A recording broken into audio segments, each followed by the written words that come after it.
Today I want to share a story I've never shared before about the day I discovered my dad was a ruthless son of a bitch.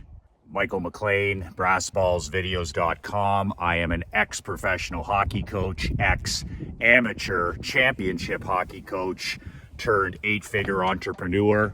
If you'd like a free copy of my brand new book, 5 Ways to Unfuck Your Life in the Next 30 Days, just look in the description below, click on the link and you can download the book. It's only 22 pages.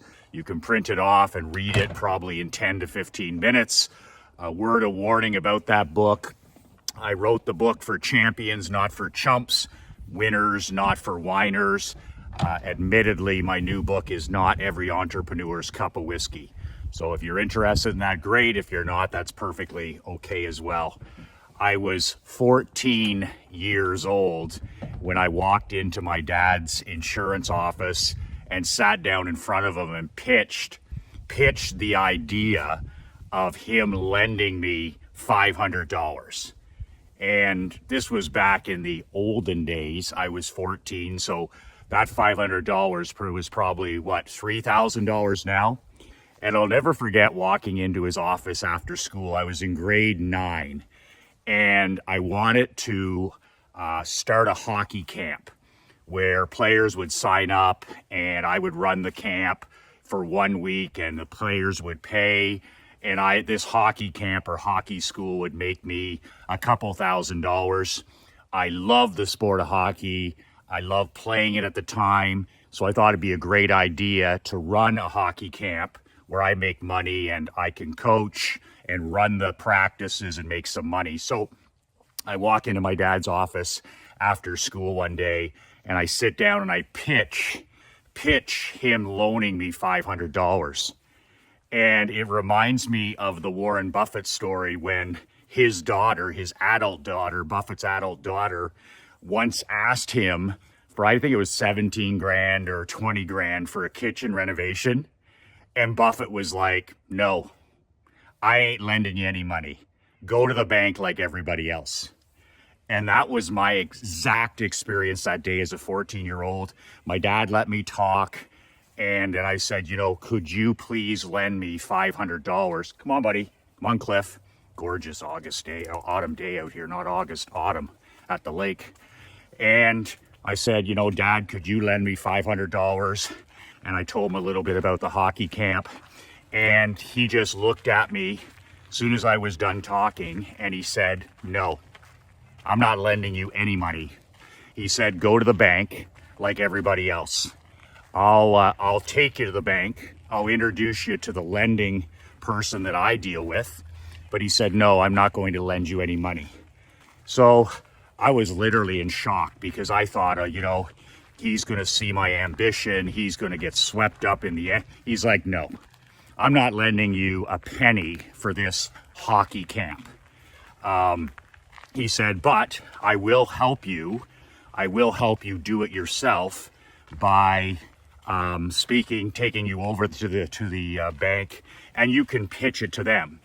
And then he smiles at me, and I get up to leave, and he says, by the way, your pitch will have to be a hell of a lot better than what you just did. He said, that pitch you just gave me was horse shit. So he said, you might want to work on that before I take you over to the bank. So I was stunned.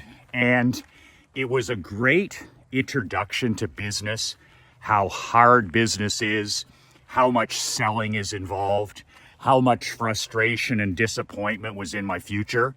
It was literally one of the greatest lessons he ever could have gave me. I didn't think like that at the time, but looking back, one of the worst things he could have done for me was to say yes. And I know it's easy for me to say that now, but if that had been easy, that first deal of getting money, it would have changed everything. It would have changed everything, and not for the better.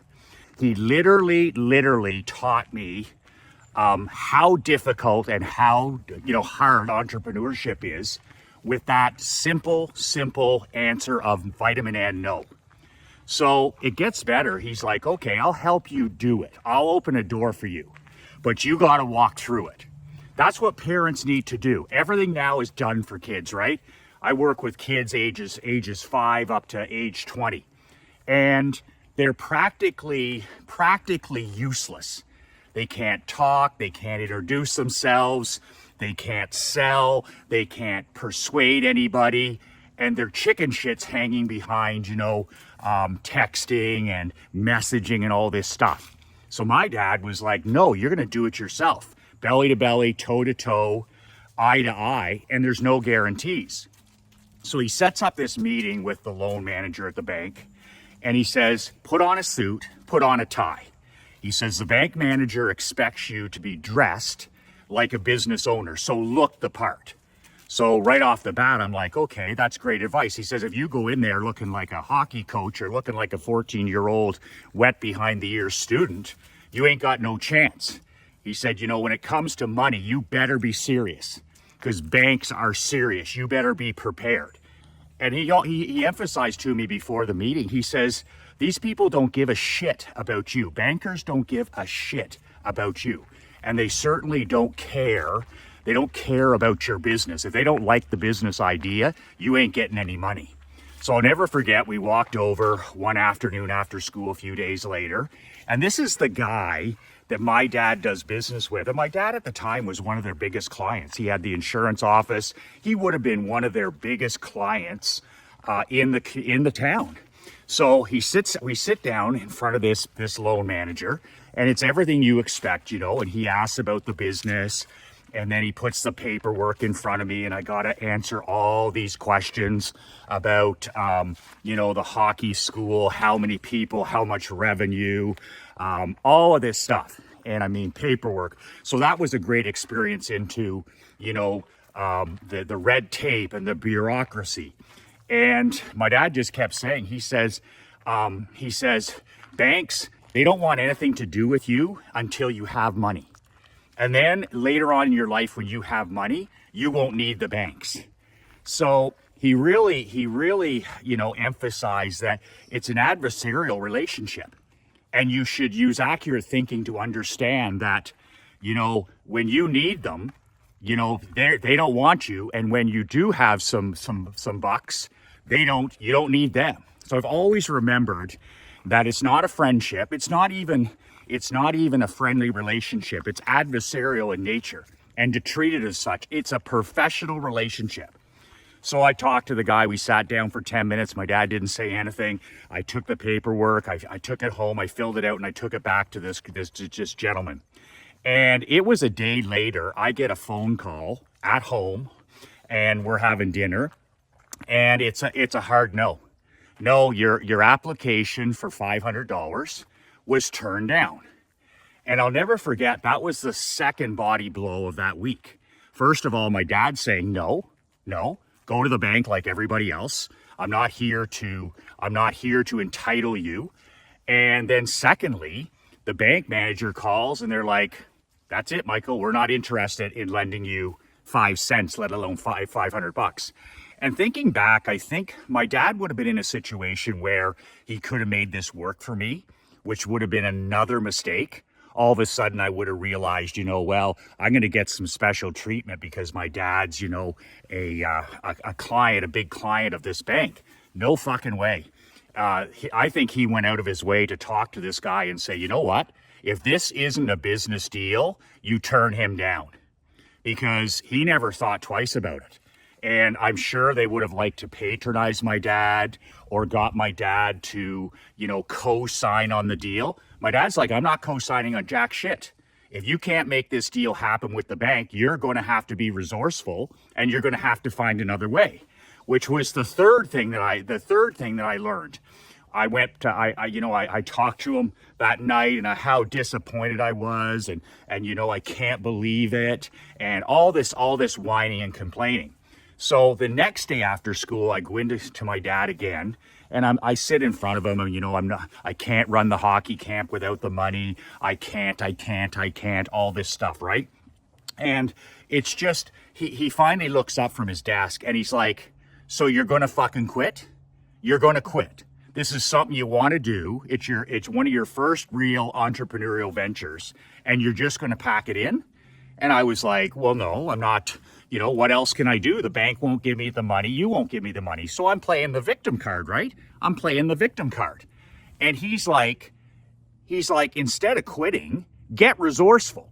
He says, nobody lent me any money. Nobody mentored me. Nobody in my life gave me any hand up or a handout. And he says, get resourceful. Get resourceful. Keep asking yourself the question, how can I make this work? How can I raise the money? And he said, you're going to have to learn to raise money when you have no money, and you're going to have to learn to raise money when you do have money. And then he said something to me sitting at the desk there that I've taken with me all through my business career. He said, I'm going to tell you something right now. He said, if you can't make money without money, he says, you'll never make money with money. He goes, you can pour $500, $5,000, $500,000 into a company. And he goes, it doesn't give you any greater chance. In fact, sometimes it'll cripple you because you're entitled and you're patronized. He says, the most successful businesses find ways by being resourceful to make the money to support. They bootstrap it, whether it's credit cards, whether it's a parent, whether it's an aunt, whether it's an uncle. But they're resourceful, making people resourceful. You think young people today are resourceful? Are your kids resourceful? Are your teenagers resourceful? Are your young employees resourceful? Can they figure things out? Can they figure things out? Like, it's just insane. Like, cannot think. Entitled, selfish, lazy, and can't think. Well, where does that come from? That comes from us doing things for our kids instead of forcing them to figure it out and be resourceful. So he said, well, you need to raise the $500 yourself. No bank's going to touch you, and they shouldn't. So I'm sitting there going, well, how would I raise $500? I can get a job at McDonald's or at Subway. And he's like, no. He said, it's going to take you forever to do that. So he says, you want to be an entrepreneur. You want to run your own hockey camp, which shows me that you want to work for yourself. You want to be your own boss. So he says, let me give you a tip. He says, you see that guy that comes in here and washes the windows here every week. He says, you guys probably laugh at him. He walks around with a pail of water with some vinegar in it, and he squeegees the windows. He says, I pay him $5 or $10 a week. He does all the businesses in Perth on the main street. And I'm like, yeah, I know the guy. He says, well, guess what? He came in the other day and he said he's packing it in. He's moving away. So here's this guy who's got this business with literally, it's all profit. All it is a pail. It's a couple of squeegees. It's a couple of, rags. And it's just his own work. And he says, are you kidding me? He says, this guy's about to pack it in. He says, that's something you can take and run with it. And he says, you don't even have to buy his business. He's leaving. And so my dad gives me the idea, but it's up to me to implement. Ideas are fucking worthless. They're worthless. It's all about execution. We don't have education problems. We have execution problems.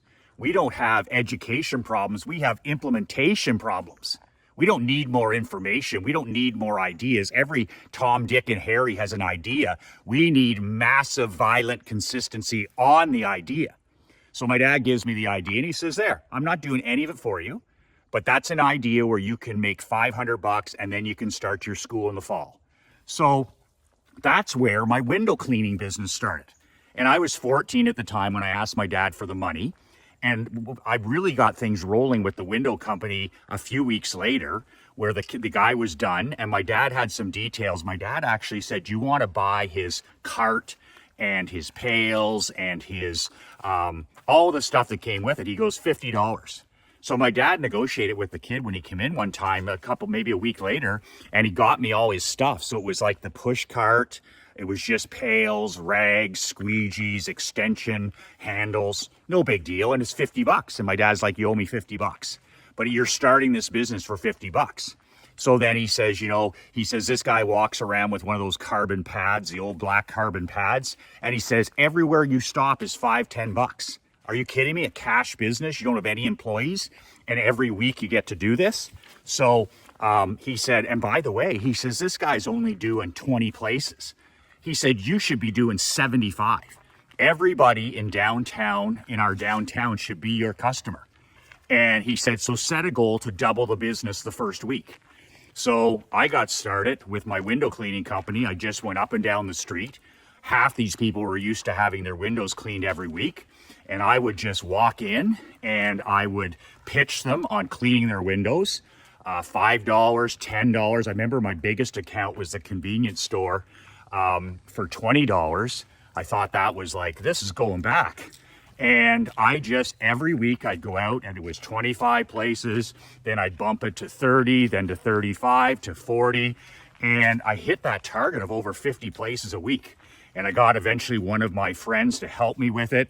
But I built that business up from, $100 a week up to $200 a week. And we even had some times where we got to $1,000 a week cash, $1,100 a week cash. It took a while, but it was all about that upsell, selling that person the next week that wasn't, part of the weekly program.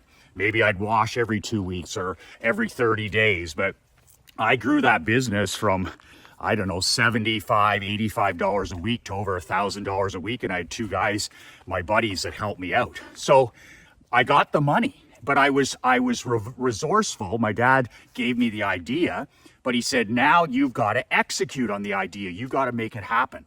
So that's what I did. And I ran that window washing company from grade 9 to grade 10 to grade 11. And then I left home for the tennis academy in grade 12, and I sold it to my brother. So, through high school, I was flush with cash. And I got to the point where my buddies did all the washing. We do it once a week, and they would do all the work. And I would just walk in and collect the money or walk in and sell. And I learned the connection between, if you're the doer of the thing, you're just going to have a job. But if you're the marketer or the salesperson of the thing, it's completely different. So that was a massive thing too. But I can't tell you how important that lesson was from my dad, where literally he was ruthless. And he said, that sounds great. You got a hockey school, but I ain't fucking paying for it. And I ain't lending you the money. Go to the bank like everybody else. And Warren Buffett, when I read that article about him doing the same thing with his daughter, it's not about having billions of dollars. It's about, I ain't doing it. I'm not going to spoil you. I'm not going to cripple you by patronizing you. And I'm not going to make the road easier. Sure, I'll share ideas, sure, I'll mentor you, but you've got to do the work. And man, oh man, that was one of the most important things that my dad ever did. It's why he's, I won the lottery with my mom and dad, but it was times like that. It wasn't, because you drive this vehicle or you live in this home or any of that horse shit. It was about those teachings where, no, you're going to have to stand on your own 2 feet and you're going to have to sell your way through life. You're going to have to be resourceful and you're going to have a do whatever it takes attitude and mindset. And if it's going to be, it's up to me. And that I've taken as I'm, like Krista and I are that way with our daughter Emery, is figure it out. Be resourceful, figure it out. Okay, there's roadblocks everywhere. Stop and figure it out. Be resourceful. If you can be resourceful in today's world, there is absolutely no competition. No competition because, most people can't figure things out. They can't think. They can't focus. If we can figure things out and we don't stop at no means not now. That is such a blessing and such a skill to give to our young people, our children, our teenagers, our adults, children, our employees, is figure it out and be resourceful and stop making things easy.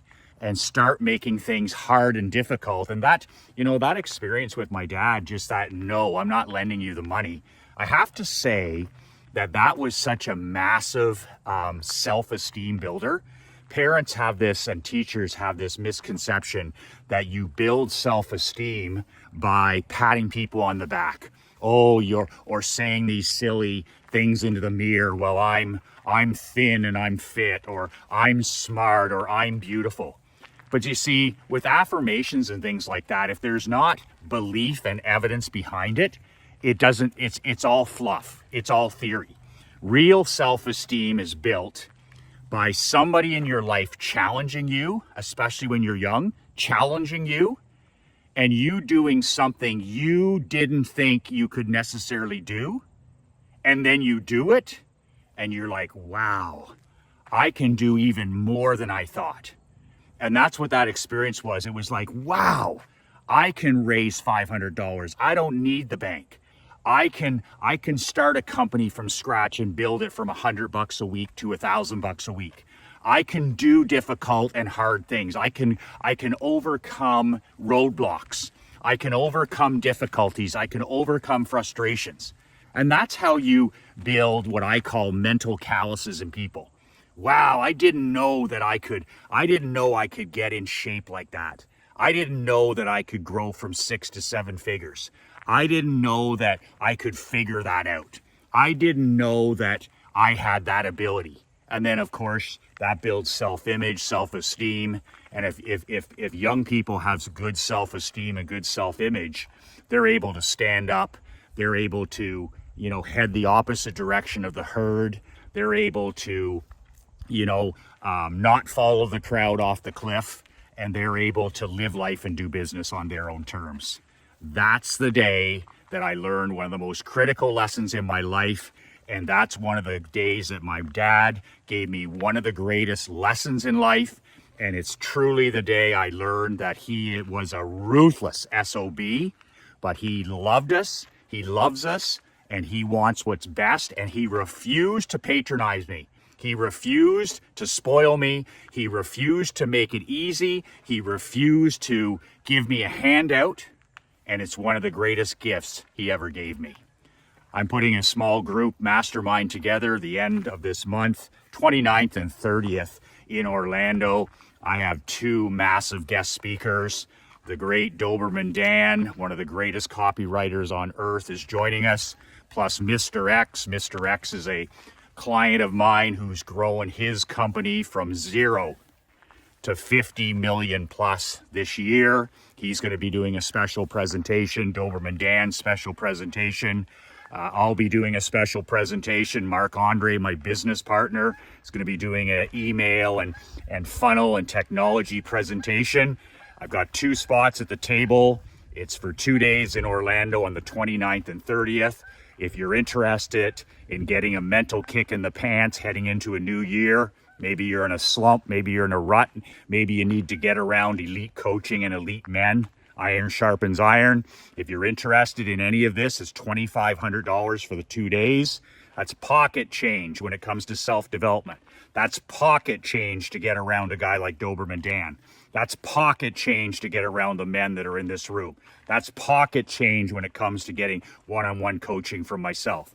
So if you're interested, you can reply to the email with Orlando Mastermind. If you're watching this on BoobTube, just in the comment below, Orlando Mastermind, and either way, I'll get you the details. Serious inquiries only, 29th and 30th in Orlando.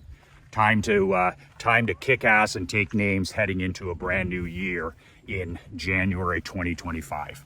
2 words that changed my life, 2 words that'll change yours. Be relentless.